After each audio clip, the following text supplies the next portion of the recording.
Hi, என்னோட பேர் Muthu Solaiyappan. Do you know what happens in a stock market? உங்களுக்கு stock மார்க்கெட்டில் என்ன நடக்குதுன்னு தெரியுமா? அதை உங்களுக்கு சிம்பிளாக எக்ஸ்பிளைன் பண்ணுற ஒரு எக்ஸாம்பிள் கொடுத்து. நம்ம எல்லாருக்குமே கோயம்பேடு மார்க்கெட் போயிருப்போம். அந்த கோயம்பேடு மார்க்கெட்டில் பார்த்திங்கன்னா நிறையா மண்டிஸ் இருக்கும். அங்கே என்ன பண்ணுவாங்கன்னா, ஃபார்மர்ஸ் பார்த்திங்கன்னா அவங்களோட விளைச்சலை கொண்டு அங்கே விற்பாங்க. அதே மாதிரி இந்த மண்டீஸில் இருக்கவங்க ரீட்டைல் ஷாப்ஸுக்கு இல்லை ஹோட்டல்ஸுக்கு பல்கில் விற்பாங்க. இல்லை கேட்ரிங்கில் இருக்கவங்களுக்கு ஃபங்க்ஷன் டேஸ் அன்றைக்கி பல்கில் சேல்ஸ் பண்ணுவாங்க. சில டைம் கஸ்டமர்ஸும் அந்த மார்க்கெட்டில் வாங்கிட்டு போகிறவங்களும் உண்டு. ஸோ இந்த கொடுக்கல் வாங்கல், இந்த ட்ரேடிங் ஆக்டிவிட்டீஸ் இருக்குல்ல, இதுதான் கோயம்பேடு மார்க்கெட்டில் நடக்குது.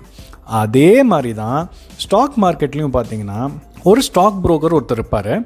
அவர் தான் பார்த்திங்கன்னா ஷேர்ஸ் வாங்குறதுலையும் விற்கிறதுலையும் இன்வால்வ் ஆகிருப்பார்.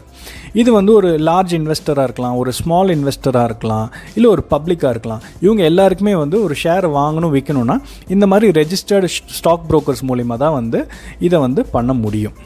இந்த ஸ்டாக் மார்க்கெட் பார்த்திங்க அப்படின்னா அவங்களோட trading activity Monday to Friday 9:15 AM-லேருந்து 3:30 PM வரைக்கும் கண்டக்ட் பண்ணுறாங்க.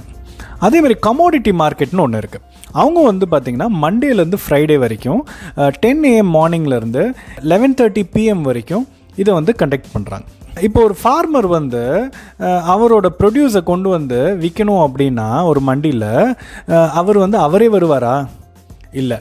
அதே மாதிரி ஒரு ஹோட்டல்காரங்க டெய்லி ப்ரொக்யூர் பண்ணுறதுக்கு மெட்டீரியல்ஸுக்கு கோயம்பேடு மார்க்கெட்டுக்கு அவரே வாங்குவாரா? இல்லை. ரெண்டு பேருமே பார்த்திங்கன்னா அவங்களோட ஆளுங்களையும் அவங்க வண்டியிலையும் போட்டு தான் வாங்குறதோ விற்கிறதுக்கோ யூஸ் பண்ணுவாங்க. அதே மாதிரி இன்றைக்கி மாடர்ன் டே அன்னைக்கு ஷேர் மார்க்கெட்டில் ஸ்டாக் புரோக்கர் ஒரு ஷேர் வாங்குறதுக்கோ விற்கிறதுக்கோ அந்த இன்வெஸ்டர்ஸோ இல்லை அந்த பப்ளிக்கோ அங்கே போக தேவையில்லை.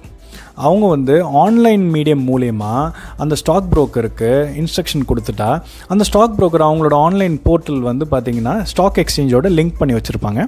அது மூலிமா இந்த ட்ரேடிங் ஆக்டிவிட்டீஸ் கண்டக்ட் பண்ணுறாங்க. So to conclude, stock market it operates like any other market across the city. Basically இது ஒரு ட்ரேடிங், அதாவது பையிங் அண்ட் செல்லிங் ஃபெசிலிட்டேட் பண்ணுறதுக்கு ஒரு ஆர்கனைஸ்ட் மேனரில் பண்ணுறதுக்காக தான் இது இருக்குது. அதுதான் ஸ்டாக் மார்க்கெட் இல்லை ஸ்டாக் எக்ஸ்சேஞ்சுன்னு சொல்கிற இடத்துல நடக்கக்கூடிய ஒரு activity. See you in next video.